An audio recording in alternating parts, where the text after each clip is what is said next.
Deputy Andrew Doyle. Thank you.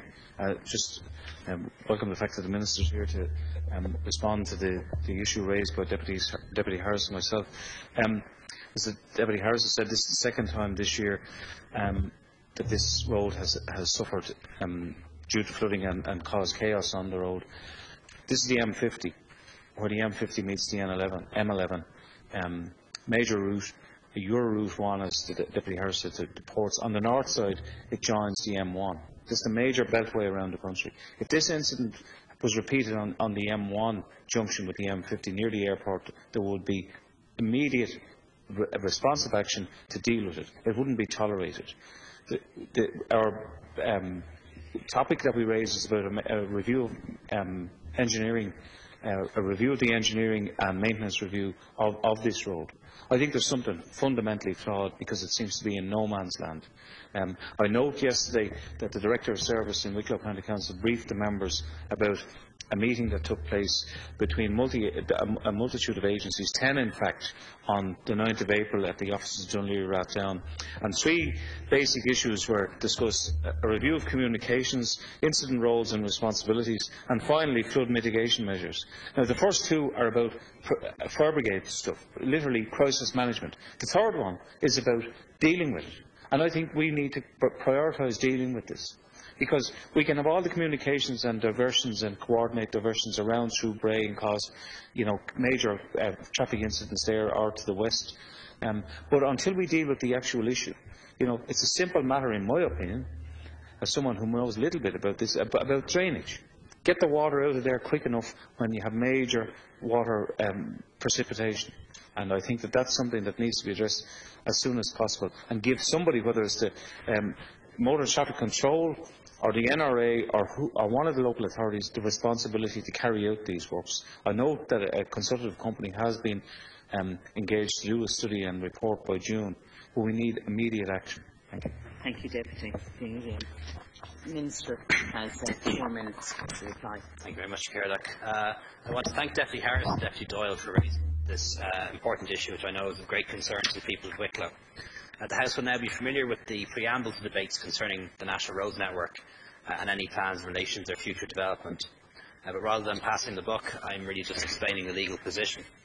As Minister for Transport, Tourism and Sport, I have responsibility for overall policy and funding in relation to the National Roads Programme.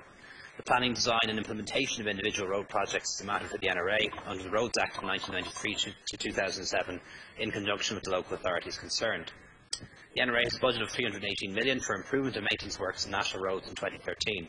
Given the current financial position, the priority has to be given to the maintenance and repair of roads, and this will remain the position in the coming years. The statutory position is that within the current and capital budgets set by my department, the NRA, alongside local authorities in their capacity as road authorities, are responsible for overseeing the operation of the National Road Network, including any engineering reviews or maintenance. In this context, Section 13 of the Roads Act specifies that, subject to the functions assigned to the NRA in the legislation, the maintenance and construction of all national and regional roads in a county or city is a function of the council of that county or city, and I, as Minister, have no function in relation to such operational issues. The M11, like all non-PPP motorways, is currently maintained by the relevant local authority. The location at Old Connaught is in the very southern end of the Dún Laoghaire County Council, the area bordering County Wicklow. I understand the flooding first occurred early in the morning of Friday the 22nd of March due to heavy and persistent overnight rain, and as the maintaining authority responsible, Dún Laoghaire Engineering and other staff attended the site when they became aware of the issue. Pumps and road sweepers were also on the site from an early hour. Personnel present on Friday the 22nd of March could clearly see that water was running down the side slopes of the motorway cut. Thus the motorway drainage system had to drain not just the motorway itself, but also runoff from surrounding housing, developments and lands. Clearly it wasn't capable of doing so. The section of the motorway in question did not have a history of flooding until recent times. Some flooding was experienced in late January of this year. Previous intense rainfall events, such as October 2011 flooding in Dublin, did not result in major flooding of the motorway at this location.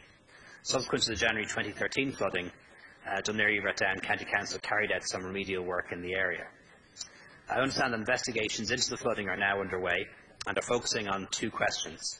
One, what was causing the runoff onto the motorway from surrounding developments when previously this does not appear to have been a problem? And number two, is there an issue with the performance of the motorway drainage system itself?